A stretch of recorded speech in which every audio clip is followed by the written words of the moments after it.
প্রিয় ভিউয়ার্স, আপনাদের মাঝে আজকে ব্যতিক্রম ধরনের একটি ভিডিও নিয়ে আসলাম। এটি গ্রাম বাংলার কুরবানি মাংস বন্টনের প্রক্রিয়া। হয়তো অনেকেই বলে থাকবেন বা দেখে থাকবেন যে এরকম অনেক এলাকায় হয়, তবে আমাদের যে কাজ কুরবানি মাংস বন্টন প্রক্রিয়া অন্যরকম। এটা যে কবে শুরু হয়েছে আমরা বলতে পারবো না। আসলে এটা কবে শুরু হয়েছে এটা আমাদের জানাই নেই। আমাদের পূর্বপুরুষরা এটা শুরু করেছিলেন। এখন আপনাদেরকে এই প্রক্রিয়াটা বলি।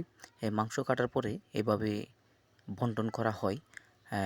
প্রায় ৩০০ মানুষের গোশত বন্টন করা হয়। তারপরে আপনার এই যে এইভাবে ডাক দেবে যে আসেন, এখন মাংস বন্টন করা হবে। এখানে আগে অনেক বসতি আছিল, এখন আছে, কিন্তু আসলে খণ্ড খণ্ড অংশে বিভক্ত হয়েছে। তারপরেও আমাদের ৩০০টি রয়েছে। এই যে এখন আপনারা দেখবেন যে আসলে ডাক দেওয়া শুরু হবে নাম ধরে, আপনারা দেখতে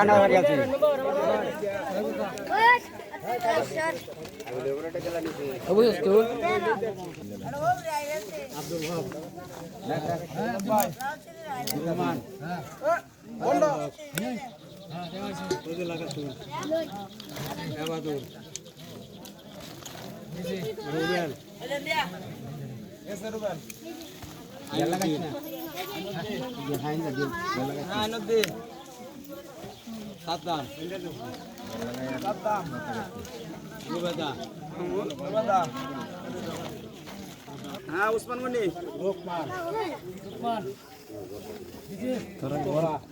গাইড চলছে করতেছে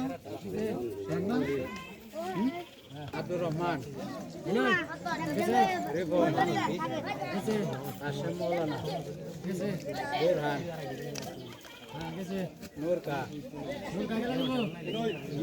হাই বাতে দেখ করে দে হাই সাথে দে হাই হাই বাতে দে বিল্লাল বিল্লাল ও বিল্লাল বন্ধ কা বিল্লাল क्या अब्दुल गनी मकबूल हुसैन इंडिया तुम्हारी तो दो हां मकबूल हानिफा देवेंद्र এটাকে আমরা সমাজের মাংস বলি। এ প্রক্রিয়ায় ধনী গরিব সকলেই পেয়ে থাকে। এখানে আমাদের পূর্বপুরুষেরা পুরো গ্রাম জুড়ে একটি সমাজ ছিল, এখন খণ্ড খণ্ড অংশে বিভক্ত হয়ে গেছে। তারপরেও প্রতিটি সমাজে ৩০০-২০০ এরকম প্রথা রয়েছে, এবং এ প্রক্রিয়ায় সকলেই মাংস পেয়ে থাকে। যে গরিব কুরবানি দিতে পারে না, সেও অন্তত ৪-৫ কেজি মাংস পেয়ে থাকে। আমাদের এই পুরাণ ঐতিহ্যটা যেন আমরা ধরে রাখতে পারি, আমরা সকলেই চেষ্টা করি।